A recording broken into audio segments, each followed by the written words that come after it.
Hi, good morning. Welcome back to my channel. Also welcome to another vlog. অনেক সময় এরকম হয় না যে আমরা একটা কাজ শুরু করছি কিন্তু ঠিক মতনভাবে শেষ করতে পারছি না, আবার অন্য আরেকদিন শুরু করছি কিন্তু কোথাও গিয়ে শেষ করতে পারছি না। তখন আমাদের উচিত, আমার মনে হয়, যে কিছুদিনের জন্য একটু পজ নিয়ে তারপরে আবার নতুন উদ্যমের সাথে কাজটা শুরু করা। এক্স্যাক্টলি তাই আমি করেছি, কারণ সামার ভ্যাকেশন চলছিল আর আমার বডি প্রচণ্ড রকম রেস্ট চাইছিল, ক্রেভ করছিল। তো আমি রেস্ট নিয়েছি, তারপরে এখন আবার ভিডিও করা শুরু করেছি। আশা করছি তোমাদের আজকের ব্লগটা দেখতেও বেশ ভালো লাগবে। আজকে সকালই আমার টেস্ট ছিল, ব্লাড টেস্ট, বেশ অনেকগুলো টেস্ট, তাই অনেকটা রক্ত নিয়েছে, 4-5 রকম ছোটো ছোটো শিশি রক্ত নিয়েছে। আর ভীষণ লেগেছে, কারণ যেহেতু অনেকক্ষণ সিরিঞ্জটা এরকম ঢুকিয়ে রেখে দিয়েছিল সেই জন্য। আর এই টেস্টটাও না ভীষণ অদ্ভুত। সকালে তো খালি পেটে ব্লাড নিয়ে গেলই, আবার 2 ঘন্টা পর যেতে হবে এই 75 গ্রাম গ্লুকোজ খাওয়ার পরে। তুমি বলো, একটা ছোটো গ্লুকন্ডির প্যাকেট দেখেছো না, 100 গ্রাম থাকে, তো সেটাকে মেজার করেছি আমরা, 75 গ্রাম বের করে নিয়ে সেটা জলে গুলে খাচ্ছি। সেটা কি খাওয়া যায়? মানে কি সাংঘাতিক না, মানে এত মিষ্টি, সেটা আমি কোনোভাবে খেতে পারছিলাম না, তাও খেতে হয়েছে। যাই হোক, তো এটা দেখার জন্য যে আমি 2 ঘন্টার মধ্যে গ্লুকোজটাকে ডাইজেস্ট করতে পারছি কিনা। ডক্টর না, টেস্টগুলো করে বাড়ি এসেছি, স্নান করলাম, 12:30 বাজে। সকাল থেকে তো কিছু খাওয়া হয়নি, তো একবারে ভাতই খাবো। সব বলছি, মাথা আমার পুরো ফাংশন করছে না। লাল শাক খাচ্ছি, এটা আমার খুব ফেভারিট। শুধু গ্লুকোজ টেস্ট ছিল না, আনুষঙ্গিক আজকে আরও অনেকগুলো টেস্ট ছিল, সেটা আবার গিয়ে করাতে হয়েছে, এবং সেখানেই অনেকটা দেরি হয়ে গেছে। যেহেতু না খেয়েই ছিলাম, ওই গ্লুকোজটা খেয়েছিলাম, খিদেও পাচ্ছিল প্রচণ্ড। তো এসে আমি জাস্ট খেয়ে দেখতেই পেলে মুখ চোখের অবস্থা, আর ভালো লাগছিল না, তারপরে ঘুমিয়ে পড়েছি। এই জাস্ট ঘুম থেকে উঠলাম। আর আমি না কোনো মন খারাপকে বা যে কোনো ফিলিংসকে বেশিক্ষণ স্থায়ী রাখতে চাই না আমার মধ্যে। এটা আমি চেষ্টা করি ওভারকাম করে যাওয়ার। খুব কাউকে ভালো লাগছে সেটা থেকেও বেরিয়ে আসার চেষ্টা করি, খুব কোনো সিচুয়েশানে খারাপ লেগেছে সেটা থেকেও বেরিয়ে আসার চেষ্টা করি। তো এটা বর্তমানে করি, এটা একটা প্র্যাকটিসও বলা যেতে পারে। তো আজকে মনটা একটু খারাপ ছিল, ভাবলাম কী করলে মনটা ভালো হবে, কারণ আমাকে বাড়িতেই আজকে থাকতে হবে। তাই ভাবলাম ঘরের জামা কাপড়টা আগে বদলাই, একটু বাইরের পোশাক পরি। হ্যাঁ, একটু দেখবে তো অনেক সময় না মুডটা লিফট হয়ে যায়। আর একটু ভালোভাবে নিজের জন্য একটু চা করি, চা বা কফি। আমি জানো কফিটা খেতে খুব ভালোবাসি, তাই জানি প্রচণ্ড গরম, স্টিল আমার মনে হলো যে না, নিজের জন্য একটুখানি ভালো করে আয়েশ করে কফিটা খাবো, একটু গল্পের বই পড়বো, যেই কাজগুলো করতে আমি ভালোবাসি সেগুলো আজকে সন্ধ্যেটা করে মনটা ভালো করব। আসলে যারা দেখবে আমরা রোজ কাজে বেরোই, হট করে যখন বাড়িতে থাকি তখন একটা না ভালো লাগা কাজ করে, আর সেটা সাময়িক, কারণ আবার স্কুল খুলবে, আবার কাজে যেতে হবে। আর শুধুই বাড়ি থাকার জন্য নয়, সাথে শরীর খারাপও একটা কারণ। একটুখানি বই নিয়ে বসেছি, তার আগে একটুখানি হাঁটছিলামও ছাদে, কিছুই ভালো লাগছে না।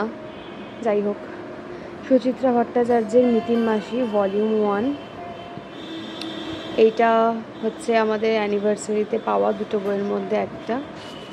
চলো দেখাই কি কি গল্প আছে এখানে, আলাদা আলাদা করেও পাওয়া যায় প্রত্যেকটা, আর এখানে ভলিউম একসাথে রয়েছে। 1, 2, 3, 4, 5, 6খানা গল্প আছে।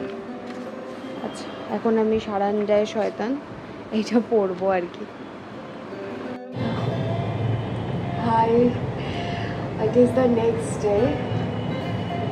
কালকে আর কিছু ফিল্ম করিনি, এখন স্নান করে ছাদে এসেছি, জামা কাপড় মেলবো, তারপরে একটু ওই ঠাকুরকেও একটু প্রণাম করি আর কি।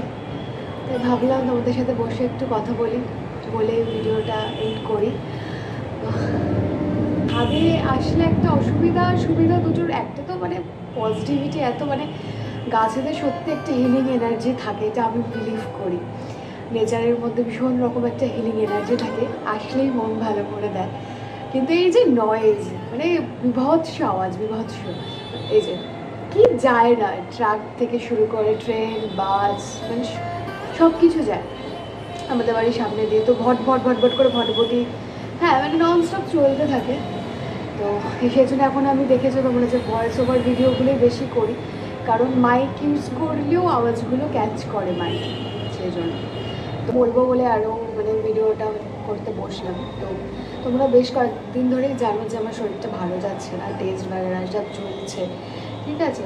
তো আগেও আমি বরাবর বলে যে আমি প্রচণ্ড ভূগন্তি বাচ্চার মধ্যে পড়ি, ছোটো থেকে আমি একটু চলে কিছু না কিছু চলে, না চললে বরং আমি খুব সারপ্রাইজড হই যে কিছু চলছে না, কিছু হচ্ছে না। যাই হোক, তো ঘুরতে আপাতত তো যাচ্ছি না, হয়তো পরে যাব। তবে আমি বলছিলাম না, আমি অলরেডি হাফ ওখানে পৌঁছে গেছি, একদমই তাই। তো মন মেজাজটা একটু তো খারাপই, একটু না বেশ ভালো রকম খারাপ, কিছুই করতে ইচ্ছা করছে না, সারাদিন শুয়ে বসে রয়েছি, ভীষণ মানে ডিমোটিভেটেড ফিল হচ্ছে এই মুহূর্তে। তবে কাল থেকে চেষ্টা করব আবার সব কিছু আগের মতন করেই শুরু করার। কোশ্চেন পেপারও বানাতে হবে স্কুলের, প্লাস আরও অনেকগুলো কাজ আছে। আজকে দেখলাম পেপারে দিয়েছে এসএসসির এক্সাম হবে, তার ভাবছি প্রিপারেশান ভাবছি কি মানে নেবো, কিন্তু আমি জানি না, আমি একদমই কী বলে তো গুছিয়ে কিছু করতে পারছি মানে আমি সারা দিন শুয়ে রয়েছি 4-5 দিন ধরে, তো বুঝতে পারছো মেন্টাল স্টেটটাও আমার ভীষণ খারাপ। যাই হোক, তো সেটা থেকে বেরোতে তো হবেই, আর বেরিয়ে আমি যাবো এইটুকু আমি জানি, তোমরাও জানো যে দিদির এরকম ফেজ যায়, দিদি আবার ঠিক এটা থেকে বেরিয়ে যায়। তো তো এইটুকুই। আর সামনে হয়তো আমি জোর করেই চেষ্টা করেই ব্লগগুলো করবো, হয়তো খুব বেটার কোয়ালিটি বা যেরকম আমি ব্লগ করি আর কি, যেরকম তোমরা আমার থেকে আশা করো ব্লগ ভিডিওর কোয়ালিটি, হয়তো ততটাও নাও হতে পারে, কারণ অনেকটাই কি বলতো জোর করে করছি, আবার ট্র্যাকে ফিরে আসার জন্য করছি। হয়তো আপকামিং ভিডিওসগুলোতে স্টাডি ব্লগই বেশি থাকতে পারে, কারণ আমি বাড়িতে রয়েছি, তো আমি একটু পড়াশোনার মধ্যেই আবার ঢোকার চেষ্টা করব, মাঝে সাঝে একটু বেরোবো, কারণ বাড়িতে যারা দেখবে একদম বাইরে রোজ বেরোয় না, তারা হট করে বাড়িতে বন্দি হয়ে গেলে মানে ভীষণ সাফোকেটিং লাগে বিষয়টা। যাই হোক, প্রচণ্ড নয়েজ এসছে, মানে কন্টিনিউয়াস গাড়ি যায়, আমার কিচ্ছু করার থাকে না, বিলিভ মি। দেখো আমি মানে পজ নিয়ে ভিডিও করছি, স্টিল ভিডিওটা করতে আমি বসেছি দুপুরবেলায়, যাতে আওয়াজটা কম থাকে। আমি স্নান করেছি অনেকটা বেলা করে, তাও এত আওয়াজ কিছু মানে আর কখন করবো, মাঝরাতে এসে করতে হবে, তখন আবার মানে এই যে আলো থাকবে না।